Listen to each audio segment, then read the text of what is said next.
que ce débat dérange. C'est pour cela qu'on nous attaque en disant « Vous faites un débat, mais vous avez pris la décision par ailleurs. Vous faites un débat, vous faites de faux débats. C'est-à-dire que, voilà, vous faites un simulacre de débat. » Non, nous avons débattu.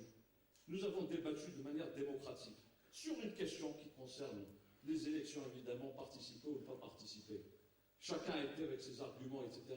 Le but, c'est de confronter nos opinions et d'arriver à une décision qui soit évidemment consensuelle.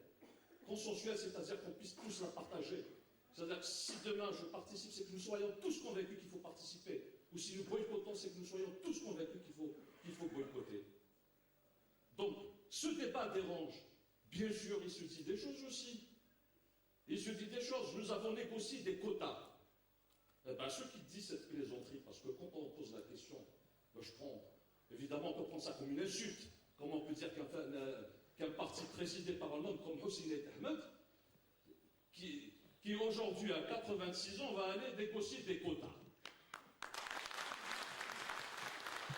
Eh bien moi, sous de la plaisanterie, parce que j'adore la plaisanterie, je dis oui. Eh bien, on a négocié des quotas, effectivement. Voilà. Ah non, je vais passer là. Hein. Eh bien, on a négocié, puisqu'on va faire la plaisanterie, on va rigoler pour rigoler. Eh bien, on a négocié la majorité absolue à l'Assemblée. Voilà. Voilà. Alors, on a dit, où c'est la majorité, vous nous donnez la majorité absolue des quotas, comme ça on transforme l'Assemblée en constituante, et puis on règle tout le problème. Voilà. Donc voilà, ces plaisanteries, je crois qu'il faut répondre par la plaisanterie, comme je le fais. Hein. Malheureusement, le débat est à ce point qu'il faut qu'on fasse un effort, qu'on donne l'exemple. Et on a donné l'exemple, je crois, aujourd'hui, puis depuis 2 mois ou 1 mois. Et on va continuer à donner l'exemple par notre maturité, par notre capacité à poser le principe qui doit être à la base de tout État, c'est-à-dire la volonté de vivre ensemble. C'est ça qui fait qu'on constitue une nation, un État. Et bien faisons aussi, construisons un grand parti, mais avec cette volonté, quelles que soient nos différences, de partager les valeurs dont j'ai parlé, et puis c'est surtout cette volonté de vivre ensemble. Voilà, de vivre ensemble, de sortir du nihilisme, du populisme. Essayons d'être positifs. Nous avons affaire à un système qui s'est construit, parce qu'aujourd'hui, quand on parle de système, il faut savoir de quoi on parle. Le système, ce n'est pas uniquement le pouvoir. C'est au-delà du pouvoir. C'est au-delà du pouvoir. Le système, c'est un ensemble. C'est nous, c'est vous, c'est ce pouvoir qui s'est mis en place, qui est imposé. C'est ces valeurs qu'il cherche à nous imposer. C'est-à-dire des contre-valeurs, en fait. Parce que nous avons un système qui met en évidence ce qu'il y a de plus sombre dans l'humain. Au lieu d'avoir un système qui responsabilise, un système qui met la liberté au cœur des préoccupations, nous avons affaire à un système qui déresponsabilise et qui détruit cet esprit civique. Donc faisons l'inverse. Faisons l'inverse. C'est-à-dire faisons ce que un homme qui est décédé il n'y a pas longtemps, c'était l'ancien président Václav Havel, hein, qui parlait de révolution existentielle, hein, dans la fameuse charte de 77, et qui disait que d'abord la crise, à l'époque, il disait que la crise, elle n'était pas simplement politique, elle était d'abord éthique. Et c'est exactement ce qu'il en est dans notre pays.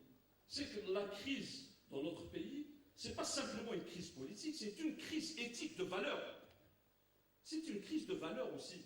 C'est vrai que c'est une crise politique, parce que nous avons affaire à un pouvoir qui a confisqué la souveraineté populaire, qui refuse que l'institutionnalisation, qui refuse qu'il y ait un processus d'émergence d'une société politique, d'une classe politique autonome, d'une société civile autonome, qui a tout mis en œuvre, qui a imposé des lois pour justement contrôler, empêcher que la société respire démocratiquement, parce qu'il repose parce qu'il a peur. Un système c'est un système qui fait peur, voilà, et qui tente de nous faire peur. Eh bien, la crise politique, la crise que nous vivons, c'est une crise à la fois éthique et politique. Donc, j'insiste sur ce fait parce que c'est quand même important que nous puissions arriver à maintenir cet esprit qui nous a animés pendant un mois.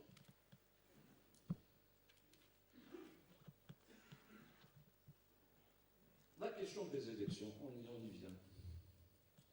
Cette question est évidemment importante parce que de toute façon, moi j'ai retenu dans le document de synthèse du Conseil national, de la Commission nationale, j'ai retenu un terme qui est important, un passage qui est important qui disait que cette décision ne nous concerne pas uniquement en tant que militants du FFS, mais qu'elle concerne aussi tous nos amis, ceux qui partagent avec nous un certain nombre de valeurs, ceux qui ont eu un parcours avec nous, qui nous ont accompagnés dans le combat pour la démocratie.